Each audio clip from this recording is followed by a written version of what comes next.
தாய் டிவி நேயர்கள் எல்லோருக்கும் வணக்கம். மற்றும் ஒரு காணொலியூடாக சந்தித்திருக்கிறோம். தாயகத்தை பொறுத்தவரையில் கிளிநொச்சியின் அந்த பாடகனுடைய கைது நடவடிக்கைக்கு பிறகு பல்வேறுபட்ட விவரங்களை நாங்கள் பார்த்திருக்கிறோம். ஆர்ப்பாட்டங்கள், போராட்டங்கள், வேண்டுகோள்கள், கோரிக்கைகள் என்பது தொடர்ச்சியாக முன்வைத்துக் கொண்டிருக்கிற இந்த பின்னணியில்தான் நாடாளுமன்றத்திலும் இன்றைய தினம் சங்கீர்த்தனனை விடுவிக்க வேண்டும், இந்த பயங்கரவாத தடை சட்டம் தொடர்பாக குரல் எழுப்பப்பட்டிருக்கிறது. இந்த குரலை யார் எழுப்பினார்கள் என்ற கேள்வி இருக்கின்றது.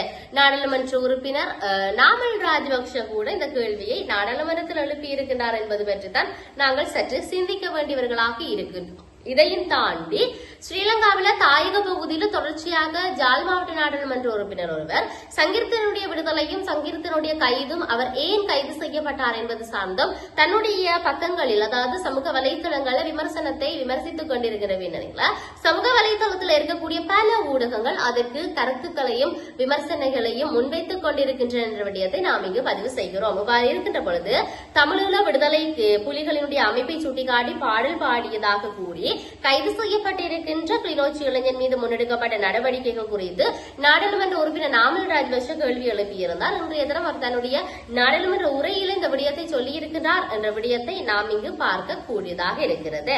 தற்போதைய அரசாங்கத்தின் தேர்தல் மேடைகள்ல தமிழீழ விடுதலை புலிகள் அமைப்பை சுட்டிக்காட்டிய பாடல்கள் ஒழிக்கப்படுவதாக பல்வேறு குற்றச்சாட்டுகள் முன்வைக்கப்பட்டு வருகின்றன. இந்த பாடல்கள் இந்த அரசாங்கம் ஜனாதிபதி மேடைகளையும் வைத்து வெளிப்படுத்தி இருக்கின்றன என்ற விடயம் சொல்லப்படுகிறது.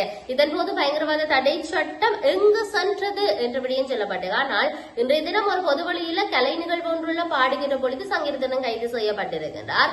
ஆனால் நீங்க கேட்கிற என்ன கேள்வி என்று சொன்னால், அரசாங்க தரப்புல நடக்கக்கூடிய மேடைகள்ல கூட வாரான பாடல்கள் பாடப்பட்டிருக்கு. அப்பைக்கு இந்த பயங்கரவாத தடை சட்டம் எங்கு போனது என்ற கேள்வி கேட்கப்பட்டிருக்கிறது. உண்மையிலேயே இது சரி, நாம் சிந்திக்க வேண்டியவர்களாக இருக்கின்றோம். அவருக்கு எதிராக பயங்கரவாத தடை சட்டம் செயல்படுத்தப்பட்டிருக்கிறது. அரசியல் சதி, இது ஒரு அரசியல் சதி என்ற விடயம் இங்கே சொல்லி இருக்கின்றார்கள். ஆகவே இவை பொதுமக்களை ஏமாற்றுகின்ற செயற்பாடு. மக்களால் தெரிவு செய்யப்பட்ட அரசாங்கம் இவ்வாறு செய்வதை ஏற்றுக்கொள்ள முடியாது என்ற விடயத்தை சொல்லியிருப்பதை பார்க்கக்கூடியதாக இருக்கிறது. இந்த இளைஞனுக்கான தொடர்ச்சியான இளைஞனை மீட்க வேண்டும் என்கின்ற தொடர்பிலான பல்வேறுபட்ட கோரிக்கைகள் முன்வைத்திருந்தாலும் அந்த இளைஞனை விடுவிக்க வேண்டும் என்பதில் ஐநாவும் தன்னுடைய பங்கை வகிக்க வேண்டும் என்ற விடயம் இருக்கின்றது. அந்த வகையில தான் தடுத்து வைக்கப்பட்டிருக்கின்ற தமிழ் பாடகர் சங்கீதன் கணேஷ்குமாரை விடுவிக்க கோரியிருப்பதாக சர்வதேச மன்னிப்பு சபை இலங்கையின் பயங்கரவாத தடை சட்டத்தை ரத்து செய்ய வேண்டும் என்ற கோரிக்கைகளை வலியுறுத்தி இருக்கின்றது. அந்த சட்டம் தன்னிச்சையான தடுப்பு காவல் மற்றும் மனித உரிமை மீறல்களுக்கு தொடர்ந்து வழிவகுக்கின்றது என்ற விடயத்தையும் இங்கு சொல்லி இருக்கின்றார்கள்.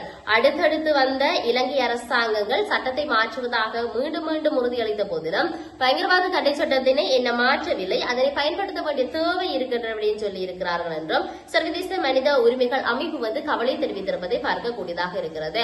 ஏன் இந்த பயங்கரவாத தடை சட்டத்தை இவர்கள் கடைபிடிக்கின்றார்கள், இல்லாட்டி ஏன் இதை பின்பற்றுகின்றார்கள் என்ற கேள்வி வருகின்ற பொழுது அவர்கள் ஒரு கதை சொல்லி இருக்கின்றார்கள். அந்த என்ன பதில் அவர்கள் சொன்னார்கள் என்பதை நாங்கள் அடுத்த காணொலியில பார்க்க போகிறோம். சரி, இதுவாறு இருக்கின்ற பொழுது அந்த சட்டம் அந்த சட்டம் அந்த மிகுந்த பரந்த விதிகள் மற்றும் சர்வதேச மனித உரிமைகள் சட்டம் மற்றும் தரங்களுடன் பொருந்தாத நன்மைகளை நீண்ட காலமாக வெளியிட்டு வருகின்றன என்ற விடயத்தையும் சொல்லி இருக்கின்றன. இதையும் தாண்டி சட்ட நடைமுறை சார்ந்து பார்க்க வேண்டிய தேவை இருக்கிறது.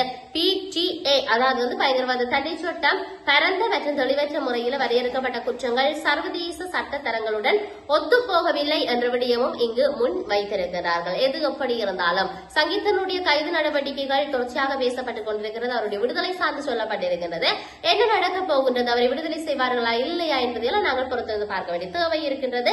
மற்றொரு பதிவுடன் சந்திப்போம். வணக்கம்.